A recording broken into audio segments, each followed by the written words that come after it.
Sama-sama crash, Takaki Nakagami dan Alex Marquez justru pecahkan rekor ini di MotoGP Turil 2020. Honda benar-benar babak belur pada balapan MotoGP Turil 2020 di Moorland, Aragon. Bagaimana tidak, Takaki Nakagami dan Alex Marquez yang diprediksi kompetitif saat balapan malah crash. Nakagami crash di lap pertama saat memimpin balapan, Alex Marquez crash saat memegang posisi keempat dan punya peluang untuk merangsek demi podium. Selain sial buat Honda, ternyata crash Nakagami dan Marquez ini memecahkan rekor bagus soal crash pembalap saat balapan di MotoGP 2020. Sampai balapan terakhir di Aragon akhir pekan lalu, keduanya jadi pembalap yang belum pernah merasakan DNF alias selalu bisa menyelesaikan balapan.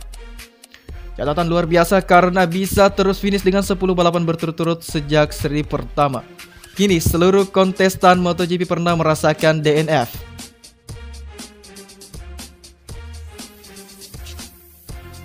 Mir di puncak tapi Kens juara dunia, Quartararo dan finalis juga besar. MotoGP 2020 yang berjalan di tengah pandemi COVID-19 tinggal menyisakan 3 balapan. Ini adalah saat-saat yang sangat krusial bagi para pembalap teratas untuk memperebutkan gelar juara dunia. 3 balapan tersisa itu di GP Eropa dan GP Valencia yang berlangsung di sirkuit Ricardo Tormo, Valencia pada 8 dan 15 November. Musim 2020 ditutup oleh GP Portugal yang digelar di Algarve Portimao pada 22 November.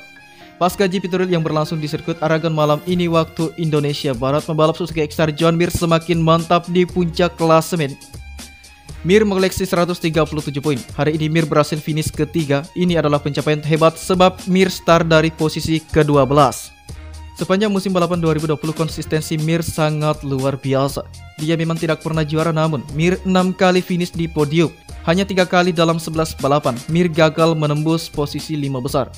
Mendapatkan podium itu bagus. Saya start dari posisi ke-12 dan akhirnya podium ini layaknya kemenangan bagi saya, ucap Mir dalam wawancara setelah balapan. Sementara itu pembalap Petronas Yamaha SRT Fabio Quartararo kembali gagal bersinar. Dia hanya mampu menambah 8 poin karena finish ke-8. Dalam 3 balapan terakhir Quartararo selalu finish di luar peringkat 7 besar. Quartararo mengoleksi 123 poin atau berselisih 14 poin dari Joan Mir. Bintang Yamaha Maverick Vinales juga gagal mencatat potensi terbaik dalam 4 balapan terakhir. Setelah mencari juara pada GP Emilia Romagna, Vinales terus gagal menembus podium.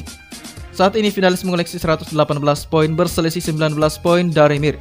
Secara matematis baik Quartararo dan Vinales masih punya peluang besar untuk menjadi juara dunia 2020. Rekan setim Quartararo Franco Morbidelli menjadi pemenang pada balapan hari ini. Alex Rins dari Suzuki X-Star finish kedua, ini race yang bagus. Saya kira Franco memang pembalap yang sangat potensial. Saya mencoba mengikutinya tetapi gagal. Yang terpenting, dengan ban depan soft saya mampu mengamankan podium dan tidak melakukan kesalahan, ucap Rins.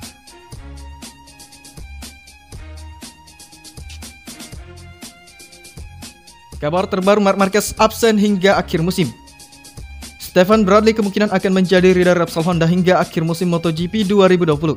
Pasalnya pembalap utama pabrikan asal Jepang itu Marc Marquez membutuhkan waktu lebih lama untuk pulih pasca cedera. Marquez yang menderita cedera patah lengan kanan belum pulih total. Manajemen tim jelas akan berhati-hati dalam memberikannya izin untuk comeback. Jika melihat rilis resmi Repsol Honda beberapa waktu lalu, Marquez diprediksi akan absen hingga November. Artinya sang pembalap masih mungkin kembali untuk mengikuti 1-2 seri tersisa. Meski pulangnya untuk merebut gelar juara dunia sudah pasti tertutup, tetapi comeback dalam 1-2 balapan jelas membantu Marquez untuk menemukan kembali sentuhan terbaik di atas kuda besi. Namun kabar tersebut tepis bradal. Dia mengungkapkan jika manajemen tim sudah memberitahunya untuk terus menggantikan Marquez hingga akhir musim. Saya akan menutup musim ini, mereka memberitahu saya kemarin di Honda dan saya tidak tahu apakah saya bisa mengatakan secara resmi, tapi itu fakta, ucap Bradal dilansir dari Autosport. Keputusan tersebut memang masih belum final, tetapi terlihat jelas jika pihak Repsol Honda enggan memaksa Marquez yang belum fit 100% untuk kembali menjalani balapan. Resiko yang ada jauh lebih besar daripada keuntungan yang didapat. Marc Marquez harus berpikir untuk kembali ke 100%, jadi baginya tidak ada gunanya mengambil resiko untuk mencoba lagi sebelum kembali secara maksimal lanjutnya. Marc Marquez harus berpikir untuk kembali ke 100%. Jadi baginya tidak ada gunanya mengambil resiko untuk mencoba lagi sebelum kembali secara maksimal lanjutnya.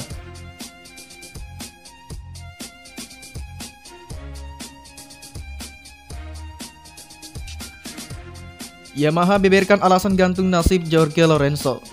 Project leader Yamaha, Takahiro Sumi, mengungkapkan alasan kenapa Jorge Lorenzo hingga sekarang masih belum diberikan kepastian soal masa depannya sebagai test rider.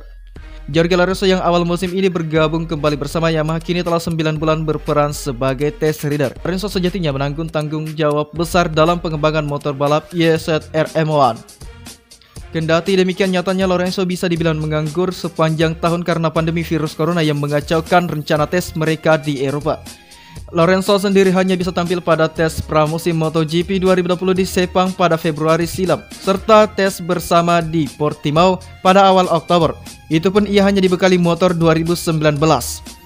Kerjasama skuad Garputala itu dan Lorenzo seakan tak memberikan kontribusi besar bagi perkembangan motor YZR-M1. Kini kontraknya yang berdurasi 1 tahun akan segera berakhir. Dilansir dari Kosei Moto, Takahiro Sumi belum bisa memberi kepastian mengenai kelanjutan kerjasama dengan Jorge Lorenzo. Sumi hanya mengatakan bahwa Yamaha ingin melanjutkan proyek tim penguji Eropa walau belum bisa memastikan sosok test rider mereka. Untuk musim depan kami ingin mencari cara agar bisa melakukan tes di Eropa. Kami akan menunjukkan program kami saat ini. Kami belum memutuskan apapun soal pembalap atau staff. Kami sedang memikirkannya, tandasnya. Sumi sendiri tak menampik bahwa dirinya agaknya kecewa tidak dapat maksimalkan pengalaman Jorge Lorenzo dalam pengembangan motornya. Rencana awal adalah melakukan beberapa tes di Eropa, tapi kami tidak bisa melakukannya karena situasi saat ini dan masalah perjalanan. Kami telah kehilangan semua manfaat yang bisa diberikan Jorge Lorenzo untuk kami. Dia hanya melakukan tes Sepang dan itu menyedihkan, pungkasnya.